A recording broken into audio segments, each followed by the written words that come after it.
নতুন নতুন গল্প পেতে চ্যানেলটি সাবস্ক্রাইব করুন। আর আমি শুরু করছি আয়েশা পরী 4 জন জিনের ভয়ানক রহস্যময় এক গল্প।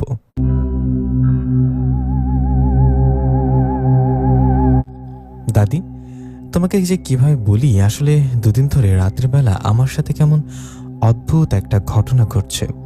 কে জানো আমাকে স্পর্শ করে।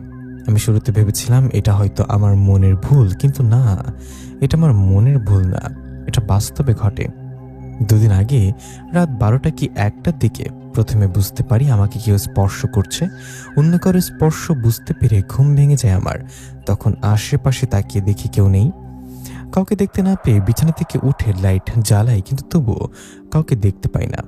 এরপর খাটের নিচে সবখানে দেখি, কিন্তু তবুও কাউকে দেখতে পারি না। কাউকে দেখতে না পেয়ে আবারও দরজা লাগিয়ে শুয়ে পড়ি। আমি শুয়ে পড়ার কিছুক্ষণ পর ঘুম ঘুম ভাব চলে আসে, আর তখনই আমি অনুভব করি আমার কোমরে কেউ হাত রেখেছে। নিজের শরীরে কেউ হাত রাখছে অনুভব হওয়ায় আমি তাড়াহুড়া করে বিছানায় উঠে বসে বলি, কে কে এখানে? কিন্তু আমার কথার কোনো উত্তর পেলাম না।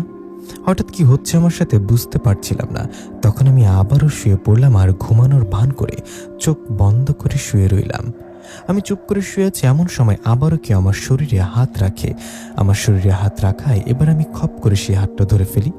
আমি হাতটা ধরে ফেলার পর 2-1 সেকেন্ডের মধ্যে চোখ খুলি, কিন্তু তখন কাউকেই দেখতে পাই না। আমি কিন্তু হাতটা ধরেছিলাম, কেমন লোমে ভরা একটা হাত ছিল। হাতটা ধরে চোখটা খুলতেই সব মিলিয়ে গেল। এরকম ঘটনা ঘটায় উঠে ঘরের লাইটটা জ্বালিয়ে সে রাতে না ঘুমিয়ে জেগে রাতটা পার করে দিলাম। পরের দিন দিনের বেলা ভেবেছিলাম কথাটা কাউকে বলবো, কিন্তু পরে ভাবলাম আমার মনের ভুলও তো হতে পারে, এই ভেবে কথাটা গোপন রাখি। এরপর কালকে রাতের ঘটনা শোনো। আগের রাতে এরকম ঘটনা ঘটায় আমি ভয়ে কালকে রাতে অনেক রাত পর্যন্ত জেগেছিলাম। আমি অনেক রাত পর্যন্ত জেগে থেকে ঘুমিয়ে পড়ি।